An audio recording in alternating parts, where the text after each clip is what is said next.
నమస్తే welcome to special drive నేను శ్రీకాంత్ తెలంగాణ రాజకీయాల్లో సరికొత్త అలజడికి సమయం ఆసన్నమైందా అవే సంకేతాలు కనిపిస్తున్నాయి చూస్తుంటే తెరపైకి కొత్త రాజకీయ పార్టీ రాబోతున్నట్టు కనిపిస్తోంది కొత్త పార్టీ పురుడు పోసుకోవడానికి తెలంగాణలో రాజకీయ వాతావరణం కూడా అనుకూలంగా ఉందన్న వాదన బలంగా తెరపైకి వస్తోంది మూడు ప్రధాన పార్టీల్లోనూ సీనియర్ నాయకుల మధ్య ఒక అసంతృప్తి బాహటంగానే కనిపిస్తోంది జిల్లా స్థాయిలోనూ ఈ అసంతృప్తి ఎక్కువగానే కనిపిస్తోంది ఉమ్మడి ఆంధ్రప్రదేశ్లో కాంగ్రెస్ పాలన చూసి విసుగెత్తి ఆ తర్వాత ప్రత్యేక రాష్ట్రం కోసం ఏర్పడిన తర్వాత కాంగ్రెస్ ను కాదని చెప్పేసి తెలంగాణలో కేసీఆర్ నేతృత్వంలో ఉన్నటువంటి గులాబీ పార్టీకి 10 ఏళ్ల పాటు పట్టం కట్టారు జనం 10 ఏళ్ల పాటు కేసీఆర్ పరిపాలన చూశారు కారు పార్టీ చాలా కారణాల రీత్యా పక్కకెళ్ళిపోయింది ఇక ఏడాదిన్నర క్రితం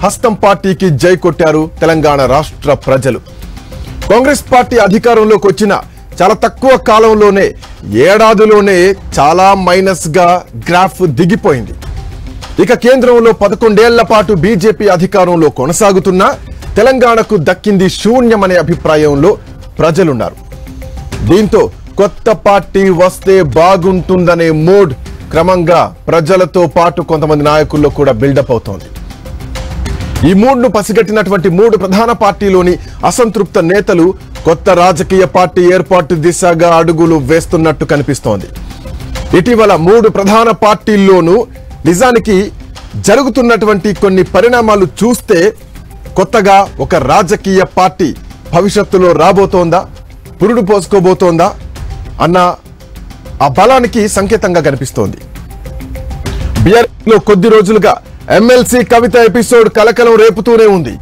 చూస్తూనే ఉన్నాం పార్టీ కార్యక్రమాలకు కవిత దూరంగానే ఉంటూ వస్తోంది సొంతంగా జాగృతితో బలం చాటుకునే ప్రయత్నం చేస్తున్నారు అలాగే మాజీ మంత్రి హరీష్ రావు కదలికలు కూడా కొంత ఆసక్తికరంగా కనిపిస్తున్నాయి వరంగల్ సభ తర్వాత హరీష్ రావు అసంతృప్తిలో ఉన్నట్టు పెద్ద ఎత్తున ప్రచారం జరిగింది ఆ విషయం తెలుసుకొని కేటీఆర్ వెళ్లి హరీష్ రావుతో మాట్లాడి ఆయన రావడం జరిగింది ఒకటికి 2 సార్లు హరీష్ రావు ఇంట్లో భేటీ అయ్యారు కేటీఆర్ బావతో కేటీఆర్ సర్దుబాటు చేసుకున్నారని అంతా అనుకున్నారు హరీష్ రావుతో కేటీఆర్ మాట్లాడిన బీఆర్ఎస్ కేడర్లు అనుమానాలు మాత్రం ఇంకా కొనసాగుతూనే ఉన్నాయి వాడివేడి చర్చ నడుస్తూనే ఉంది ఇక భారతీయ జనతా పార్టీ విషయానికి వస్తే ఎంపీ ఈటెల రాజేందర్ రాజకీయ భవిష్యత్తు ఏమిటి అన్న ఉత్కంఠ కనిపిస్తోంది తెలంగాణ బీజేపీ అధ్యక్ష పదవిని ఆశించి ఈటెల భంగపడ్డారు చివరకు కేంద్ర మంత్రి పదవి కూడా లేదు వస్తుందో రాదన్నటువంటి నమ్మకం కూడా లేదు దీంతో ఈటెల బీజేపీలో ఇమడలేకపోతున్నారన్న చర్చ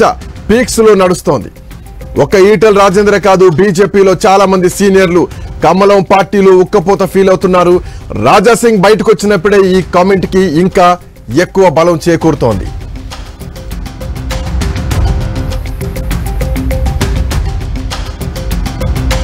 అంశం ఇట్లా ఉంటే గనక అటు అధికార కాంగ్రెస్ పార్టీలో కూడా పదవులు దక్కిన వాళ్లలోనూ పదవులు రాక ఎదురు చూస్తున్న వాళ్ళలోనూ ఒక్కటే అసంతృప్తి కనిపిస్తోంది కాంగ్రెస్ లోనే కొనసాగితే వచ్చే ఎన్నికల్లో పోటీ చేసినా గెలుస్తామో లేదో ఇది వన్ టైం పాస్వర్డ్ లాగా వన్ టైం పదవి లాగా ఆందోళనతో నిద్ర పట్టట్లేదు చాలా మంది కాంగ్రెస్ ఎమ్మెల్యేలకు సమయం సందర్భం కోసం చాలా మంది కాంగ్రెస్ నాయకులు ఎదురు చూస్తున్నారు గత అసెంబ్లీ ఎన్నికల సమయంలో అనేక మంది నాయకులు పార్టీలు మారారు మనం చూసాం మూడు పార్టీల్లోనూ జంపింగ్ లీడర్లు ఇమ్మీడియట్ స్టెప్ తీసుకోవడానికి సిద్ధంగా ఉన్నారా ఎన్నికల వరకు వేచి చూస్తారా కొత్త పార్టీ రాబోతోందా వీళ్ళలో చాలా మంది తిరిగి సొంత పార్టీకి వచ్చేటువంటి పరిస్థితి కూడా లేదు ఇప్పుడున్నటువంటి రాజకీయ పరిణామాల నేపథ్యంలో ఫర్ ఎగ్జాంపుల్ ఈటెల రాజేందర్ తీసుకుంటే గనక ఆయనకు బీఆర్ఎస్ లోకి వెళ్లే పరిస్థితి లేదు అట్లాగని కాంగ్రెస్ పంచన చేరలేరు ఇక ఇదే సిచ్యువేషన్ లో కవిత కూడా ఉన్నారు ఇలాంటి కీలక నేతలు ప్రత్యామ్నాయం కోసం చూస్తున్నారా రాష్ట్ర స్థాయి నేతలే కాదు జిల్లా స్థాయిల్లోనూ ఇదే విధమైనటువంటి అసంతృప్తి కనిపిస్తోందా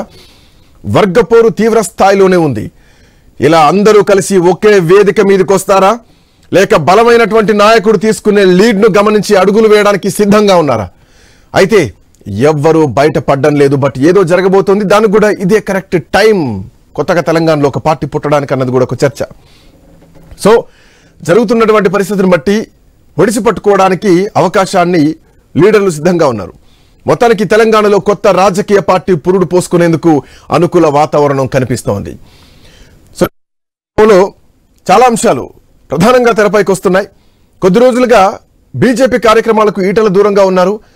మాజీ ఎమ్మెల్సీ రామచంద్రరావును బీజేపీ రాష్ట్ర అధ్యక్షుడిగా కేంద్ర అధిష్టానం నియమించింది.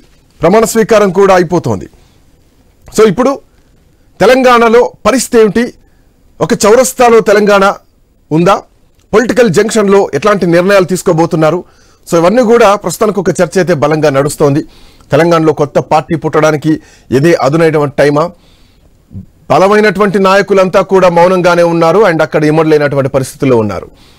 మాట్లాడదాం. మనతో పాటు మా కరెస్పాండెంట్ స్వామి అందుబాటులో ఉన్నారు. స్వామి, గుడ్ ఆఫ్టర్నూన్. సో తెలంగాణలో and this is the right time.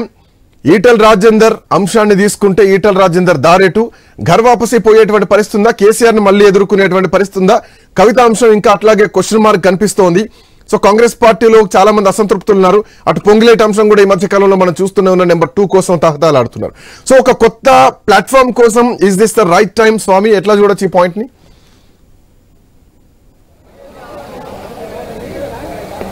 అంటే ఒకవైపు తెలంగాణలో ఇప్పుడున్న పరిస్థితుల్లో ఒకవైపు రెండు జాతీయ పార్టీలు, ఒకవైపు కేంద్రంలో అధికారంలో ఉండే భారతీయ జనతా పార్టీ, రాష్ట్రంలో ఉన్నటువంటి కాంగ్రెస్ పార్టీ రెండు కూడా రాష్ట్రంలో బలంగానే ఉన్నాయి. మరోవైపు మరోసారి రాష్ట్రంలో అధికారం రావడం కోసం భారత రాష్ట్రసమితి బీఆర్ఎస్ పార్టీ తీవ్రంగా ప్రయత్నం చేస్తుంది. ఇప్పుడు భారతీయ జనతా పార్టీ కూడా ఒకవైపు తెలంగాణలో పాగా వేయడం కోసం సర్వశక్తుల ప్రయత్నం చేస్తుంది. పోయినసారి ఎలక్షన్స్ లో 8 ఎంపీ సీట్లు 8 ఎమ్మెల్యే సీట్లు సాధించి రాష్ట్ర వ్యాప్తంగా తన సత్తాను సాధించినప్పుడు కూడా రాష్ట్రంలో అధికారంలోకి రావాలన్న కలను మాత్రం వాళ్ళు ఇంకా నెరవేర్చుకోలేకపోతున్నారు. ఈసారి పార్టీ నూతన అధ్యక్షుడిగా కిషన్ రెడ్డి నుంచి నూతన అధ్యక్షుడిగా ఎన్ రామచంద్రరావుకు, పార్టీకి దాదాపు 40 సంవత్సరాల నుంచి పనిచేస్తున్నటువంటి ఎన్ రామచంద్రరావుకు పార్టీ అధ్యక్ష బాధ్యతలు అప్పగించాలని ఏకగ్రీవంగా ఎన్నికైంది. మరోవైపు పార్టీలకు సంబంధించి పలువురు అధ్యక్ష పదవికి పోటీ పడ్డప్పుడు కూడా పార్టీ అధిష్టానం అన్ని రకాల కోణాల్లో ఆలోచించి రామచంద్రరావు వైపు మొగ్గు చూపింది.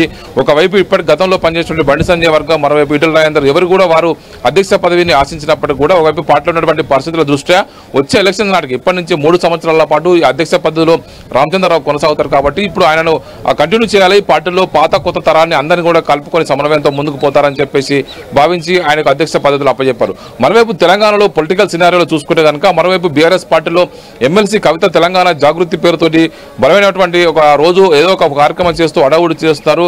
ఇటు మరోవైపు తెలంగాణలో పొలిటికల్ ఇప్పుడున్న పరిస్థితుల్లో మరొక ప్రాంతీయ పార్టీకి పొలిటికల్ వ్యాక్యూమ్ ఉంటుందా లేదా అనేది ఒక చర్చ కొనసాగుతుంది. ఇప్పుడున్న పరిస్థితుల్లో ట్రయాంగిల్ ఫైట్ కాస్త మరోవైపు ఇంకో కొత్త పార్టీ వస్తే వారికి అవకాశం ఏ మేరకు ఉంటుంది అనేది కూడా కొంత చర్చనీయాంశంగా ఉంది. ఒకవైపు పాత బస్తీకే పరిమితమైనటువంటి ఎంఐఎం పార్టీ తెలంగాణలో మిగతా చోట్ల బాగా వేయడం కోసం ప్రయత్నం చేసినప్పటికీ కూడా అవి నెరవేరట్లేదు. కేవలం పాత బస్తు ఉన్నటువంటి 7 స్థానాలకు పరిమితమై ఓన్లీ హైదరాబాద్ నగర పార్టీగా ఎంఐఎం పార్టీ కొనసాగుతుంది. ఇటు ఆంధ్రప్రదేశ్తో పాటు కర్ణాటక, మహారాష్ట్రలో, ఒకవైపు బీహార్, యూపీ లాంటి రాష్ట్రాల్లో తన సత్తా చాటడం కోసం ప్రయత్నం చేస్తున్నప్పుడు కూడా అడపదడప 1-2 స్థానాలు సాధించగలుగుతుంది తప్ప అది పెద్దగా ప్రభావం అయితే చూపట్లేదు. ఒకవైపు మైనార్టీ ఓటు బ్యాంకుని లక్ష్యంగా చేసుకుని ఎంఐఎం పనిచేస్తున్నప్పుడు కూడా హైదరాబాద్ పరిధిని దాటి బయటకు వెళ్ళిపోవట్లేదు. దీనికి తోడు మరోవైపు నిన్న బీజేపీ రాష్ట్ర అధ్యక్ష పదవి కోసం నామినేషన్ వేయడానికి ప్రయత్నించినటువంటి రాజా సింగ్ తనకు అవకాశం ఇవ్వలేదు. తన పట్ల పార్టీ సీనియర్ నేతలంతా కూడా ఒకవైపు తనని అవమానించే విధంగా ప్రయత్నం చేస్తారు. వీటి భరించలేకనే పార్టీ నుంచి బయటకు వెళ్ళిపోతున్నారని చెప్పేసి ఆయన రాజీనామా పత్రాన్ని పార్టీ అధ్యక్షుడు కిషన్ రెడ్డికి అందజేసి బయటకు వెళ్లారు. మరోవైపు ఆయనను బుజ్జగించే ప్రయత్నాలు అయితే కొనసాగుతున్నాయి. అవి ఏ మేరకు ఫలిస్తాయో చూడాల్సి ఉంది.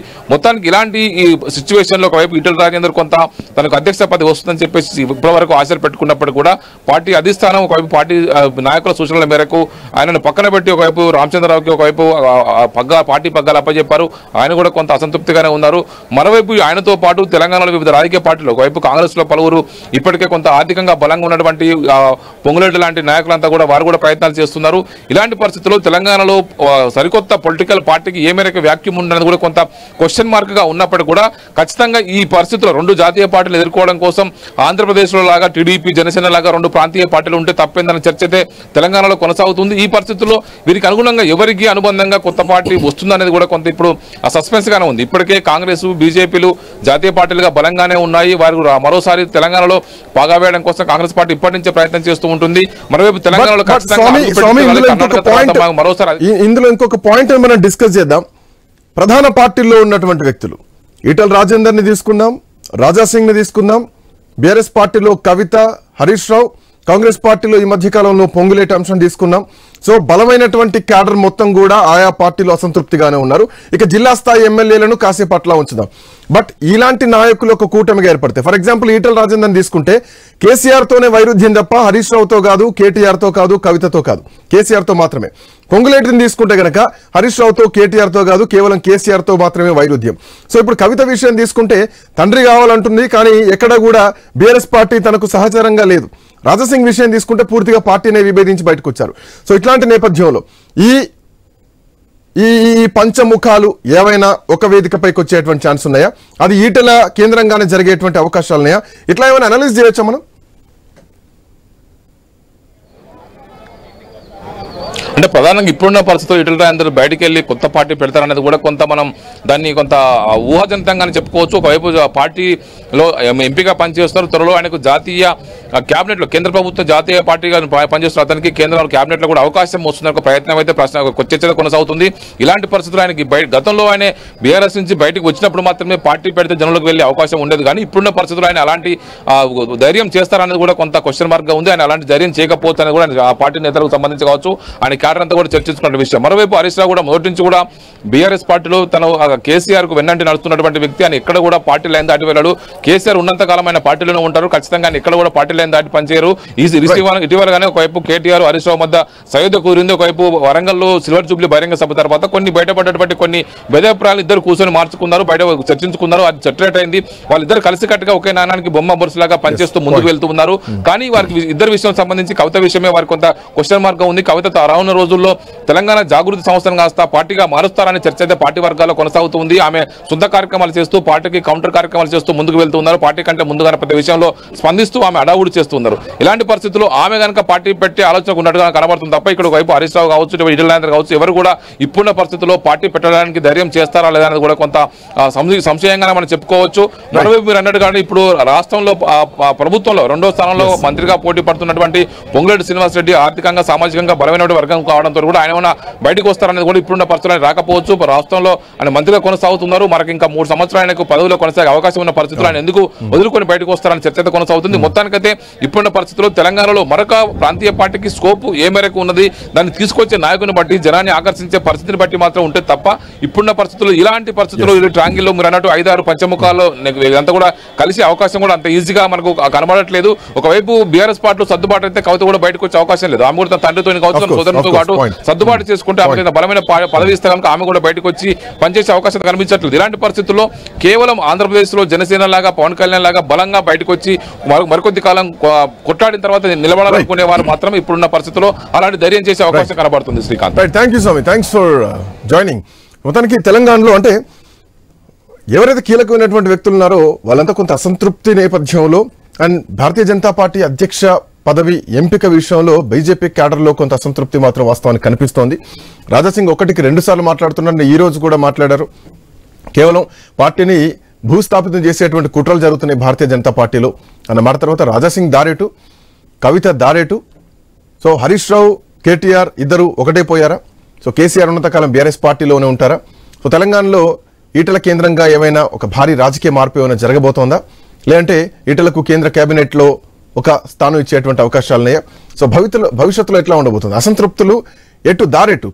10 మంది బీఆర్ఎస్ ఎమ్మెల్యేలు కాంగ్రెస్ పార్టీలో చేరిన తర్వాత బీజేపీలో వెళ్లే పరిస్థితి లేదు, కాంగ్రెస్ పార్టీలో ఉండే పరిస్థితి లేదు.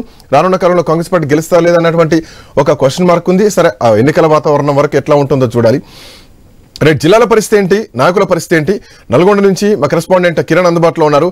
Kiran, good afternoon. సో రాష్ట్ర రాజకీయాలను చూస్తున్నాం హైదరాబాద్ కేంద్రంగా. సో జిల్లాల పరిస్థితి ఏంటి? జిల్లాలో చాలా వరకు ఎమ్మెల్యేలు అసంతృప్తిగా ఉన్నారు. వరంగల్ జిల్లాను మనం ఫర్ ఎగ్జాంపుల్ తీసుకుంటే కనుక ఒక వర్గపోరుతో కుదేలవుతున్నటువంటి పరిస్థితి. ఇంకోటి, పార్టీ మారిన ఎమ్మెల్యేలు కూడా ఇప్పటికీ పూర్తి స్థాయిలో కాంగ్రెస్ అని చెప్పుకోలేరు, అట్లా అని చెప్పేసి బీఆర్ఎస్ పార్టీలో ఉన్నా అని చెప్పుకోలేరు. సో భవిష్యత్తులో వీళ్ళ దారేటు. తెలంగాణలో ఎట్లాంటి మార్పులు చేర్పులు మనం చూడొచ్చు కిరణ్? శ్రీకాంత్, తెలంగాణలో మరో ప్రాంతీయ పార్టీ ఆవిర్భవించబోతుందా? ఇదే నిజమైతే వ్యవస్థాపకులు ఎవరు లీడ్ చేసేది? ఆర్థిక బరువు మోసేది ఎవరు? ఇప్పుడు ఇదే మీడియా సర్కిల్ కావచ్చు, పొలిటికల్ సర్కిల్లో పెద్ద చర్చకే తెరలేపిందని చెప్పొచ్చు. అయితే తెలంగాణలో పార్టీ అధికారంలోకి, అంటే కొత్త పార్టీ పెడితే ఆ పార్టీని అధికారంలోకి తీసుకునే లక్ష్యంగా కొందరు పావులు కదుపుతున్నటువంటి నేపథ్యంలో మరికొంతమంది మాత్రం కీ రోల్ అంటే తెలంగాణలో కీ రోల్ కావాలనేటువంటి ఉద్దేశంతో కూడా కొత్త పార్టీ పెట్టాలని కూడా ఆలోచన చేస్తున్నట్టు కూడా మనకు సమాచారం అయితే అందుతా ఉంది. అయితే ఏపీలో జనసేనను ఆదర్శంగా తీసుకొని కూడా తెలంగాణలో స్టెప్ వేయాలనే ఆలోచన కూడా చేస్తా ఉన్నటువంటి పరిస్థితి అయితే మనం చూసుకోవచ్చు. కానీ ఏపీలో జనసేన పార్టీ సంబంధించి చూసుకోవచ్చు. జనసేన పార్టీ సీట్లు కొన్నే వచ్చినప్పటికీ కూడా అటు ఏపీలో అటు కేంద్రంలో కూడా జనసేన పార్టీ కీ రోల్ పోషించింది. ఆ జనసేన పార్టీని ఆదర్శంగా తీసుకొని మనము ఎందుకు పెట్టొద్దు అనేటువంటి ఒక చర్చ అయితే ఇటు సీనియర్ నేతల్లో కూడా జరుగుతా ఉన్నటువంటి పరిస్థితి అయితే ఉంది. ఆ క్రమంలోనే ఆ నేపథ్యంలోనే ఇటు బీజేపీ కావచ్చు, కాంగ్రెస్ పార్టీ కావచ్చు, బీఆర్ఎస్ సంబంధించినటువంటి చాలా అసంతృప్తులు ఎవరైతే ఉన్నా అంటే కీలకంగా ఉన్నటువంటి నేతలు అసంతృప్తి అంటే పార్టీ అధిష్టానంపై కూడా అసంతృప్తితో ఎవరైతే ఉన్నారో వారంతా కూడా జత కట్టేటువంటి అవకాశాలు ఉన్నాయని కూడా అనుమానాలు అయితే వ్యక్తమవుతా ఉన్నటువంటి పరిస్థితి అయితే ఉంది. ముఖ్యంగా తెలంగాణ రాజకీయాల్లో చాలా ఉమ్మడి నల్గొండ జిల్లా అంటే చాలా కీలకమని కూడా చెప్పొచ్చు. పెద్ద పెద్ద ఉద్దండులే ఇక్కడ నుంచి ప్రయోగం చేసినటువంటి పరిస్థితులు చాలా సందర్భాల్లో మనం చూసాం. కానీ మరి ఎవరు ఆ పార్టీకి సంబంధించి కొత్త పార్టీ పెట్టాలంటే అంత ఆషామాషి వ్యవహారం ఏంది కాకపోయినప్పటికీ కూడా చాలా ఎన్నో ఒడిదుడుకులు ఎదుర్కోవాల్సి వస్తుంది, ఎంతో ఆర్థిక భారాన్ని మేవలసి వస్తుంది. కాబట్టి ఈ లీడ్ ని ఎవరు తీసుకుంటారో అనేది కూడా కొంత చర్చనీయాంశంగా మారేటువంటి పరిస్థితి అయితే ఉంది. ఈ అంశం ఎప్పుడు తెరపైకి వచ్చిందంటే ఇటు కాంగ్రెస్ పార్టీ అంటే ముందరగా కాంగ్రెస్ పార్టీకి సంబంధించి కాంగ్రెస్ పార్టీలో చాలా అసంతృప్తులు ఉన్నారు. అధిష్టానం పైన నల్గొండ జిల్లా అంటే మన కాంగ్రెస్ పార్టీ కంచుకోటగా చూడొచ్చు కిరణ్.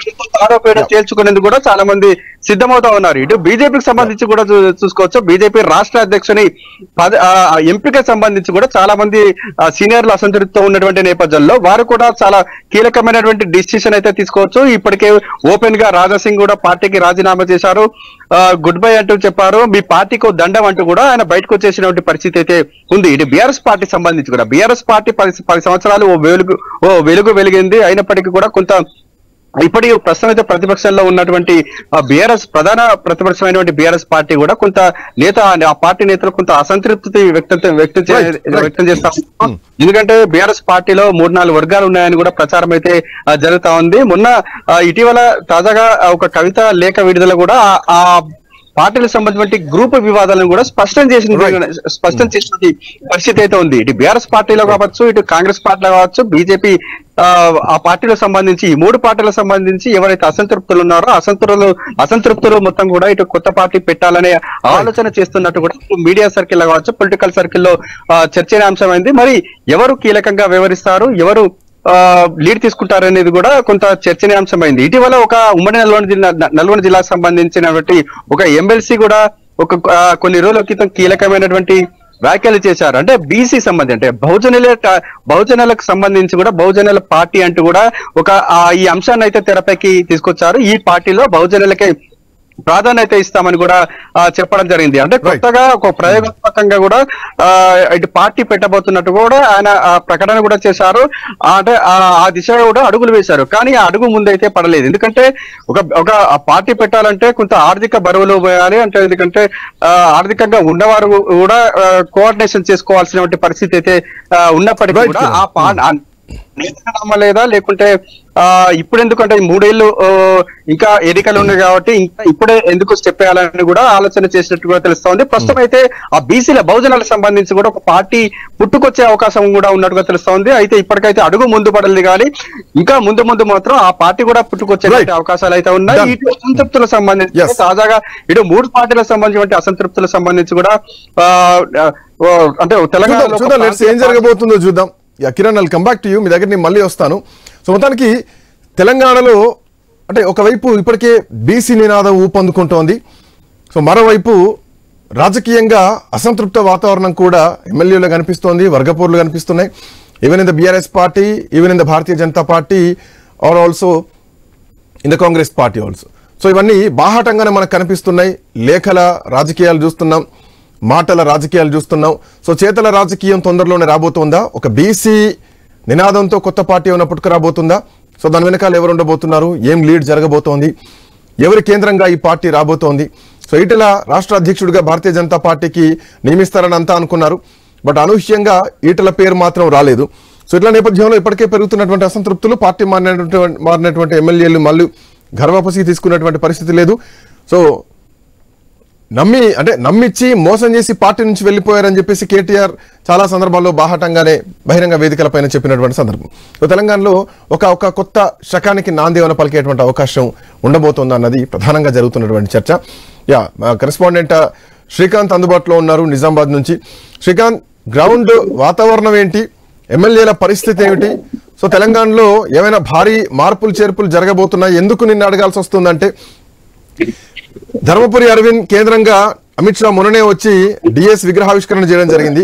అరవింద్ వర్సెస్ ఈటల రాజేందర్ పోటీ అనుకున్నాం, కానీ ఈ రెండూ కాకుండా అనూహ్యంగా రామచంద్రరావును భారతీయ జనతా పార్టీ అధ్యక్ష రేసులోకి తీసుకొచ్చింది. బీజేపీలో ఒక వర్గపోరుతో సతమతమవుతున్నారు. బీఆర్ఎస్ పార్టీ మళ్ళీ ఎంతసేపు పట్టుద్ది పుంజుకోవడానికి చూడాలి. కాంగ్రెస్ పార్టీ అధికారంలో నుండి అసంతృప్తులు కూడా ఉన్నారు. సో ఏంటి జిల్లాలో ఉన్నటువంటి ఎమ్మెల్యేల పరిస్థితి ఏంటి, ఏం ఆలోచిస్తున్నారు, ఎట్లాంటి పరిస్థితి ఉంది శ్రీకాంత్? ప్రధానంగా జిల్లా పొలిటికల్ సినారియో చూసుకుంటే మొదటగా కాంగ్రెస్ పార్టీని చూసుకుంటే మాత్రం కాంగ్రెస్ పార్టీలో ఇంకా సంస్థాగతంగా ఇటు నామినేషన్ పోస్టులు కావచ్చు, పార్టీ పదవులు కావచ్చు, ఆ పదవుల్లో ఇంకా రాలేదు అనే దాంట్లో ఇక్కడ ఉన్నటువంటి జిల్లా క్యాడర్ చాలా అసంతృప్తితో ఉన్నారు కాంగ్రెస్ పార్టీలో. ఎందుకంటే కొందరికి ఆ పదవులు వస్తాయి, నలుగురికి ఇక్కడ పదవులు వస్తాయి, మిగతా వాళ్ళు కూడా నామినేటెడ్ పదవులు అలాగే పార్టీ పదవులు కోరుతున్నారు. ఇప్పటికే ఆ జిల్లా అధ్యక్ష పదవి అలాగే నగర కాంగ్రెస్ పార్టీ అధ్యక్ష పదవితో పాటు చాలా మంది సీనియర్స్ కాంగ్రెస్ పార్టీని గత 10 ఏళ్లుగా పార్టీని నమ్ముకొని ఉన్నటువంటి చాలా మంది సీనియర్లు కూడా తమకు తగిన ప్రాధాన్యత తగిన గుర్తింపు కావాలని చెప్పేసి చాలా మంది డిమాండ్ చేస్తున్నటువంటి పరిస్థితి. నిజామాబాద్ జిల్లా కాంగ్రెస్ పార్టీకి కంచుకోటలాగా ఉండేది ఒకప్పుడు. సో టీఆర్ఎస్ పార్టీని కాకుండా ఇతర పార్టీలను కాకుండా కాంగ్రెస్ పార్టీని నమ్ముకొని ఉన్నటువంటి చాలా మంది సీనియర్లు ఇప్పుడు కాంగ్రెస్ అధిష్టానం పైన ఒత్తిడి తీసుకొచ్చినటువంటి పరిస్థితి జిల్లాలో నెలకొంది. చాలా మంది ముఖ్య నేతలు తమకు పార్టీ పదవులు అలా లేకుంటే నామినేట్ పదవులు కావాలా అని చెప్పేసి డిమాండ్లు ఒత్తిడి అయితే కాంగ్రెస్ పార్టీ అధిష్టానం మీద స్పష్టంగా ఉందని చెప్పవచ్చు. మరోవైపు మాజీ మంత్రి సుదర్శన్ రెడ్డి కోదం ఎమ్మెల్యే ఆయన మంత్రి పదవి కోసం చాలా పట్టుపట్టినటువంటి పరిస్థితి. మొదటి దఫాలోనే ఆయనకు మంత్రి పదవి వస్తుంది అనుకున్నప్పటికీ రెండో విడత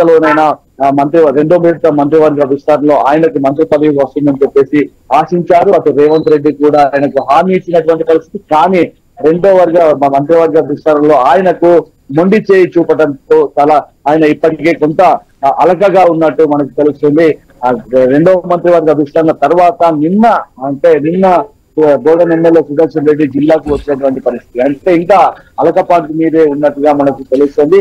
సుదర్శన్ రెడ్డి చాలా సీనియర్ నేత నిజామాబాద్ జిల్లాలో. ఆయన పార్టీనే ఉన్నారు, ఏ పార్టీలోకి వెళ్లకుండా పార్టీని నడిపించారు. సో మొత్తానికి అంటే అఫ్కోర్స్ మీరు చెప్పిన దాని ప్రకారం నిజామాబాద్ జిల్లా, రంగారెడ్డి జిల్లాకు కానీ నిజామాబాద్ జిల్లా కానీ ఆదిలాబాద్ జిల్లాకు కానీ మంత్రులు లేనటువంటి పరిస్థితిలో ఉండేది. బట్ అట్లా నిజామాబాద్ జిల్లాలో కొంత సుదర్శన్ రెడ్డి అసహనంగా అనిపిస్తుంది, అసంతృప్తిగా అనిపిస్తోంది. సో 2వ విడతలో మంత్రి పదవుల కేటాయింపుల్లో కూర్పులో ఖచ్చితంగా ఆయనకు అవకాశం వస్తుందని భావించారు. బట్ ఇంకా 3 బెర్తులు అట్లాగే ఖాళీగా ఉన్నటువంటి నేపథ్యంలో అఫ్కోర్స్ నిజామాబాద్కి ఇంతవరకు మంత్రి లేడు. సో ఎట్లాంటి పరిస్థితి ఉండబోతోంది, ఏం జరగబోతుంది, తెలంగాణలో ఒక భారీ మార్పులు ఏమైనా జరగబోతున్నాయా, బీసీ నినాదంతో కొత్త పార్టీ పుట్టుకురాబోతుందా, పుట్టుకొస్తే వెనకాల నుండి నడిపించే వాళ్ళు ఎవరు, ఆ పార్టీ పగ్గాలు ఎవరి చేతిలో ఉండబోతున్నాయి అన్నటువంటి ఒక ఆసక్తికరమైనటువంటి చర్చ. ఎప్పుడైతే బీఆర్ఎస్ పార్టీ నుంచి ఈటల రాజేందర్ బయటకు వచ్చారో అప్పుడే తెలంగాణలో కొత్త పార్టీ పుట్టుకురాబోతోంది అన్నది ప్రధానంగా వినిపించినటువంటి అంశం. అండ్ కాంగ్రెస్ పార్టీ అధికారంలోకి వచ్చిన తర్వాత కూడా కొంతమంది ఎవరో రియల్ ఎస్టేట్ సంబంధించినటువంటి బిల్డర్స్ అంతా కలిసి వెనకాల మేము ఉంటాం, ఎంత డబ్బులైనా సరే అవసరమైతే మేము పెడతాం, ఈ ప్రభుత్వాన్ని ఏదో ఒకటి చేయండి అని చెప్పేసి ఎమ్మెల్యేలను కొనండి అని చెప్పేసి రియల్ ఎస్టేట్ వాళ్ళు చెప్పారని చెప్పేసి కొత్త ప్రభాకర్ రెడ్డి ఒకరోజు చేసినటువంటి కామెంటు రాష్ట్ర రాజకీయాల్లో కాంగ్రెస్ పార్టీలో భారీ కుదుపుగా మారింది. సో నిజానికి అంత అసంతృప్తిగా ఉన్నారా? వరంగల్ విషయం చూసుకుంటే ఇంకా ఆ నివురు కప్పిన నిప్పులాగానే ఉంది కాంగ్రెస్ పార్టీ పరిస్థితి. ఎక్కడ సద్దుమనగట్లేదు, దాంట్లో పెద్దరికం చేసి మధ్యవర్తిత్వం చేసి దాన్ని కూల్ చేసేటువంటి ప్రయత్నం కూడా ఎవరు చేయట్లేదు. ఏకంగా ఇన్ఛార్జ్ మంత్రి పైనే కొండా మురళి దంపతులు ఇద్దరు కూడా చేస్తున్నటువంటి కామెంట్. రైట్, మా కరెస్పాండెంట్ ప్రశాంత్ వరంగల్ నుంచి అందుబాటులో ఉన్నారు. Prashanth, good afternoon. సో తెలంగాణలో ఏం జరగబోతోంది, ఎట్లాంటి పరిస్థితులను ఎక్స్పెక్ట్ చేయొచ్చు? ఇప్పటికే వరంగల్లో ఆ అగ్గి చల్లారిందా, అట్లానే ఇంకా పొగ కమ్ముకుంటుందా, ఎట్లా చూడొచ్చు, ఏం జరగబోతోంది, జిల్లా పరిస్థితి ఏంటి, ఎట్లా నాయకత్వం ఎట్లాంటి పరిస్థితుల్లో ఉన్నారు?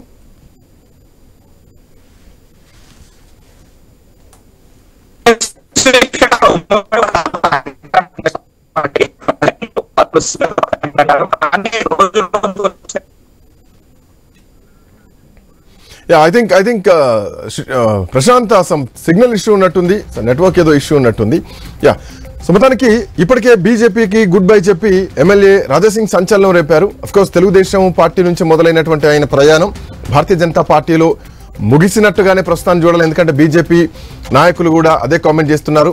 సో కావాలని పార్టీ మీద బురద జల్లి బయటికి వెళ్తున్నారు, వెళ్తే వెళ్ళండి అంటూ కూడా నిన్న భారతీయ జనతా పార్టీ అధికార ప్రతినిధి రాణి రుద్రమ ప్రెస్ మీట్ పెట్టి కూడా మాట్లాడినటువంటి పరిస్థితిలో సో రాజాసింగ్ నే తప్పుపడుతూ భారతీయ జనతా పార్టీ నాయకత్వం మాట్లాడుతోంది. ఇదే లేఖను ఎందుకంటే ఆయన ఎమ్మెల్యే కాబట్టి జాతీయ స్థాయిలో జాతీయ అధ్యక్షులకు పంపిస్తాం, సో వాళ్ళు నిర్ణయం తీసుకుంటారు, పార్టీని సస్పెండ్ చేస్తారా, రేపొద్దున ఎట్లా ఉండబోతోంది, సో గోషామహల్ శాసనసభ స్థానం ఎట్లాంటి పరిస్థితుల్లో ఉండబోతున్నాయి, రానున్న కాలంలో ఏం జరగబోతోంది, ఈటలకు అఫ్కోర్స్ కేబినెట్లో ఒక బెర్త్ ఇవ్వబోతున్నారా, కేబినెట్లోకి ఈటలను తీసుకొని సర్దుమణిగించబోతున్నారా. ఎందుకంటే అన్నమలై విషయంలో కూడా అన్నమలై ఒక బలమైనటువంటి లీడర్ తమిళనాడు రాజకీయాల్లో. సో అట్లాంటి లీడర్ ఏఐడిఎంకే వర్సెస్ బీజేపీ లాగా తమిళనాడులో మారిపోతే ఏఐడిఎంకేతో భారతీయ జనతా పార్టీ పొత్తు పెట్టుకున్న తర్వాత అన్నమలైని అక్కడి నుంచి తప్పించారు. సో బట్ అన్నమలై ప్రియారిటీ మాత్రం ఎక్కడ తగ్గలేదు. బట్ తెలంగాణలో బీసీ నాయకుడు బీసీ ముఖ్యమంత్రి చేస్తా ఉన్నటువంటి భారతీయ జనతా పార్టీ బీసీకి రాష్ట్ర అధ్యక్షుడు ఇవ్వలేదు, బీసీకి ఎల్పీ లీడర్గా కూడా ఇవ్వలేదు. బట్ ఇట్లాంటి నేపథ్యంలో ఈటలను అఫ్కోర్స్ ఈటల రాష్ట్ర అధ్యక్షుడు కాబోతున్నారన్నారు, ఈటల అనౌన్స్మెంటే లేట్ అన్నారు. బట్ ఆ తర్వాత పరిస్థితులు మారిపోయాయి. అనూహ్యంగా రామచంద్రరావు మాజీ ఎమ్మెల్సీని అఫ్కోర్స్ 40 ఏళ్ల నుంచి పార్టీ కోసం పనిచేస్తున్నారు, ఆయన తీసుకున్నారు, తప్పులేదు. బట్ ఉన్నటువంటి సామాజిక పరిస్థితుల నేపథ్యంలో ఇది కొంత బీజేపీకి మాత్రం ఎఫెక్ట్ పడుతోంది. ఇది బీజేపీ సెల్ఫ్ గోల్ చేసుకుంది. తెలంగాణ రాష్ట్రంలో ఎదిగేటువంటి చెట్టును సో నరుక్కున్నారు మొదటిగా అన్నది విశ్లేషకుల నుంచి వినిపిస్తున్నటువంటి మాట. సో ఏదేమైనా కానీ తెలంగాణలో ఒక భారీ మార్పులకు సరైనటువంటి సమయం ఆసన్నమైందా, సో ఎవరు లీడ్ చేయబోతున్నారు, ఎట్లాంటి పరిస్థితులు ఉండబోతున్నాయి, లేదంటే అందరూ మళ్ళీ ఘర్ వాపసీ లాగా కాంప్రమైజేషన్ అయిపోయి కేసీఆర్ తో మూవ్ అయ్యేటువంటి పరిస్థితి ఉందా? Right, correspondent Prashanth phone line లో అందుబాటులో ఉన్నారు. ప్రశాంత్ చెప్పండి ప్లీజ్, లేటెస్ట్ ఏంటి గ్రౌండ్ రిపోర్ట్ ఏంటి? ప్లీజ్. ఎస్ తెలంగాణ రాష్ట్ర రాజకీయాలలో కొంత నూతన మలుపు దిశగా వెళ్లేందుకు అయితే అవకాశం స్పష్టంగా కనిపిస్తుంది. ఒకవైపు అధికార కాంగ్రెస్ పార్టీలో మంత్రులపై ఎమ్మెల్యేల అసంతృప్తి ఉమ్మడి వరంగల్ జిల్లా వ్యాప్తంగా గత 10 రోజులుగా నివిరుగప్పిన నిప్పుల రోజు బయటపడుతుంది.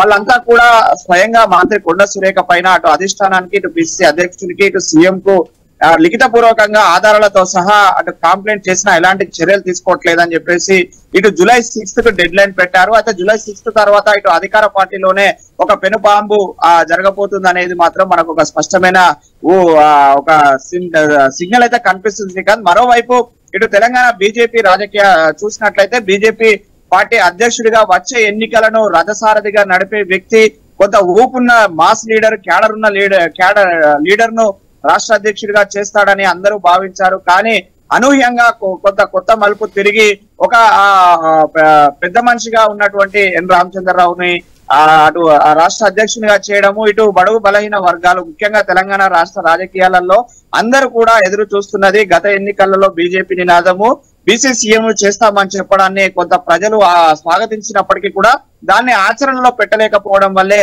బీజేపీకి గత ఎన్నికలలో పట్టం కట్టలేదు.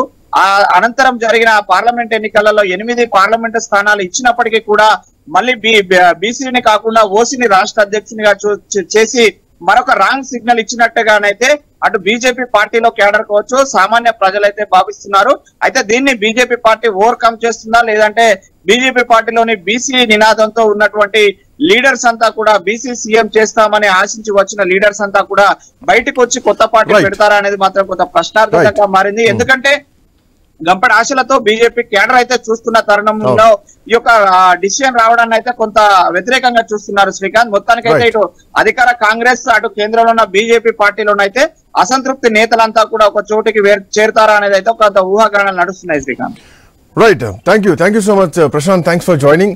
మొత్తానికంటే కేసీఆర్ అధికారంలో ఉన్నప్పుడే హంపీలో ఒక భేటీ పెట్టారు ఈటెల రాజేందర్ తో పాటు కొంతమంది బీఆర్ఎస్ పార్టీ నాయకులు. సో ఆ వాతావరణం తెలిసే ఒక చోట అంటే ఒక్కొక్క తాటిపైకి వచ్చేటువంటి ప్రయత్నం చేస్తున్నారు అన్నటువంటి వాతావరణం తెలిసే అప్పుడు రాజకీయ పరిణామాలు జరిగాయి. ఆ తర్వాత ఈటెలను పార్టీ నుంచి బయటికి పంపించడం జరిగింది. ఆ తర్వాత కేసీఆర్ వర్సెస్ ఈటెల ఉప్పు నిప్పులాగా ఉంది. ఇప్పటికే ఆ వాతావరణం అట్లాగే ఉంది. బట్ భవిష్యత్తులో ఏం జరగబోతుంది? బీజేపీలోనే అకామిడేట్ అవుతారా? బీజేపీ ఏమైనా రానున్న కాలంలో నిర్ణయం తీసుకోబోతున్నారా? వైఎస్ఆర్ లాగా ఈటల కూడా అధ్యక్ష పదవి కోసం ఇంకా ఎదురు చూసేటువంటి పరిస్థితి ఉండబోతోందా? సో బీజేపీ తీసుకున్నటువంటి నిర్ణయంతో రాష్ట్రంలో ఒక్కసారిగా ఒక పెను వాతావరణం కనిపిస్తోంది. సో బలమైనటువంటి నాయకత్వం మొత్తం కూడా అసంతృప్తిలో ఉంటే గనక ఖచ్చితంగా తెలంగాణలో ఒక భారీ మార్పు దిశగా అడుగులు పడే ఛాన్సెస్ మాత్రం లేకపోలేదు. That's all for now. Next updates continue అయితే కీప్ వాచింగ్ ఐ న్యూస్.